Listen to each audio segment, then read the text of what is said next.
Bismillahirrahmanirrahim. Assalamualaikum warahmatullahi wabarakatuh. Perkenalkan, nama saya Siti Khadijah Nur Indah Berliani dengan NIM 22810200058 dari jurusan Pendidikan Bahasa Arab kelas 2B. Di sini saya akan menjelaskan pada mata kuliah Madkhal Ilmi Al-Lugha dengan tema morfologi. Secara etimologi, morfologi adalah berasal dari bahasa Yunani, yaitu morfologi yang berasal dari gabungan kata morfo yang berarti bentuk dan logos yang berarti ilmu. Terminologi ada beberapa pengertian morfologi yang dikemukakan oleh para ahli bahasa. Di antaranya yang pertama yaitu morfologi adalah cabang tata bahasa yang menelaah struktur atau bentuk kata, utamanya melalui morfem. Yang kedua yaitu morfologi adalah bagian linguistik yang mempelajari morfem. Morfologi mempelajari dan menganalisis struktur, bentuk, dan klasifikasi kata. Yang ketiga yaitu wilayah tata bahasa yang terkait dengan struktur kata-kata dan kaitannya dalam penyusunan kata yang melibatkan antara kata dan morfem secara teknis. Semua definisi yang diberikan oleh para linguis memiliki kesamaan dalam objek dan tujuan kajian ilmu morfologi, yaitu adalah studi tentang morfem dan segala aturan tentang pembentukan kata dan makna yang ditimbulkan darinya. Selanjutnya yaitu bidang kajian morfologi. Konsensus para tata bahasawan mengatakan bahwa wilayah morfologi secara tradisional memiliki dua bidang kajian morfologi, yaitu morfologi infleksional dan morfologi derivasional. Morfologi infleksional berhubungan dengan proses pembentukan kata secara inflektif. Morfologi leksikal atau sering disebut dengan pembentukan kata yang mencakup proses pembentukan kata secara derivatif dan komposisi. Secara eksplisit, ia menyebutkan bahwa yang termasuk dalam ruang lingkup pembentukan kata hanya morfologi derivasional karena menyediakan leksem-leksem baru, sedangkan morfologi infleksional masuk kategori sintaksis karena bersifat melengkapi bentuk-bentuk leksem. Derivatif dan komposisi memiliki perbedaan mendasar pada jumlah leksem sebelum mengalami proses morfologis. Dalam proses pembentukan kata secara derivatif, identitas leksikal bentuk yang dihasilkan tidak sama dengan identitas leksikal bentuk dasarnya. Atau dengan kata lain, kelompok derivasi adalah perubahan morfologis yang menghasilkan kata dengan identitas leksikal yang berbeda.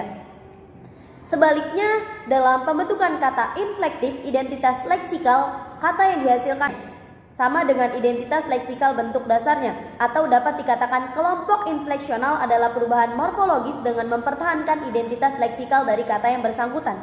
Identitas leksikal menurut Verhaar yaitu kelas kata dan makna. Perbedaan yang mendasar antara proses morfologi infleksional dan derivasional adalah bahwa proses infleksional tidak mengakibatkan perubahan makna leksikal atau kategori leksikal, sedangkan proses derivasional mengakibatkan perubahan makna leksikal atau kategori leksikal. Misalnya, contoh proses infleksional karena perubahan dari kata write menjadi writes, wrote, written, atau writing, tidak ada perubahan makna leksikal antara kata write dengan writes, wrote, writing, atau written. Kata write, read, wrote, writing, dan written memiliki makna leksikal yang sama, yaitu menulis. Mereka hanyalah bentuk kata yang berbeda dengan leksem write. Sebaliknya, morfologis yang terjadi pada contoh mengakibatkan perubahan makna leksikal antara kata write atau yang artinya menulis dan kata writer yang artinya penulis. Proses ini juga mengakibatkan perubahan kategori leksikal dari kata write menjadi writer. Berdasarkan contoh-contoh yang sudah saya jelaskan, tergambar bahwa luaran dari proses infleksi adalah bentuk-bentuk kata yang berbeda tetapi tetap dari paradigma yang sama. Sedangkan derivasi adalah bentuk kata yang berbeda keluar dari paradigma asalnya. Prinsipnya pembentukan kata secara morfologis dalam bahasa Arab bersandar pada akar kata yang berupa konsonan dan pola tertentu yang terdiri atas vokal dan konsonan formatif tertentu seperti huruf mudharaah yaitu nun, ta, dan ya, dan huruf zaidah seperti mim, lam, dan ha.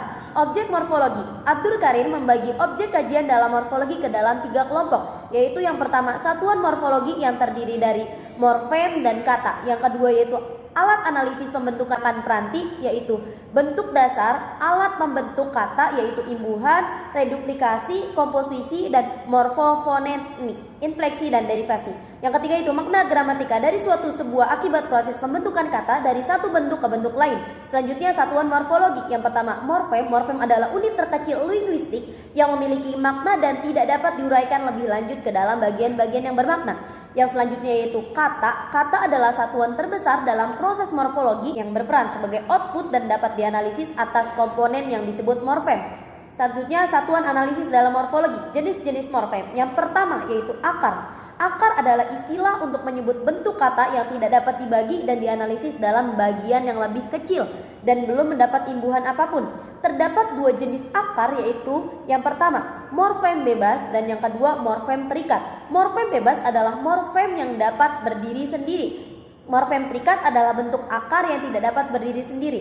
Dasar, istilah bentuk dasar atau dasar saja biasanya digunakan untuk menyebut sebuah bentuk yang menjadi dasar dalam suatu proses morfologis. Bentuk dasar ini dapat berupa morfem tunggal tetapi dapat juga berupa gabungan morfem. Jenis dasar dapat berupa akar ataupun bentuk yang lebih kompleks dari akar. Yang ketiga yaitu pangkal. Istilah pangkal digunakan untuk menyebut bentuk dasar dalam proses infleksi atau proses pembubuhan afiks inflektif, yaitu afiks yang hanya menentukan dan membatasi fungsi gramatikal dari bentuk kata yang dihasilkannya. Selanjutnya kategori gramatikal bahasa Arab. Kategori berarti pengelompokan dan pengolongan sesuai kaidah gramatika atau tata bahasa. Oleh karena itu pengertian kategori selalu dihubungkan dengan proses morfemis pembentukan kata secara infleksional. Yang pertama yaitu kasus adalah kategori gramatikal dari nomina, frasa nominal, pronomina dan adjektiva yang memperlihatkan hubungannya dengan kata lain dalam konstruksi sintaksis. Yang kedua yaitu modus. Modus adalah kategori gramatikal verba yang mengungkapkan suasana psikologis perbuatan yang diungkap oleh pembicaranya atau sikap pembicara atas apa yang dibicarakannya. Yang ketiga yaitu kala. Kala adalah sistem verba yang menunjukkan waktu, keadaan atau tindakan yang diungkapkan oleh verba dalam hubungan saat penuturan.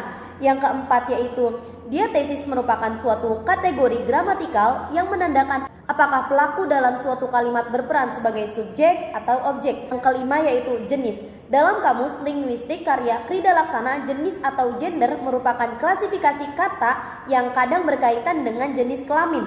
Tapi intinya jenis atau gender ini merupakan penanda jenis kelamin, baik pada makhluk hidup atau benda mati. Yang keenam itu jumlah. Jumlah merupakan satuan kategori gramatikal sekunder yang membeda-bedakan jumlah. Biasanya ditandakan pada nomina, verba, pronomina, dan lain sebagainya. Mungkin cukup sekian penjelasan dari saya, kurang lebihnya mohon maaf. Sekian, wassalamualaikum warahmatullahi wabarakatuh.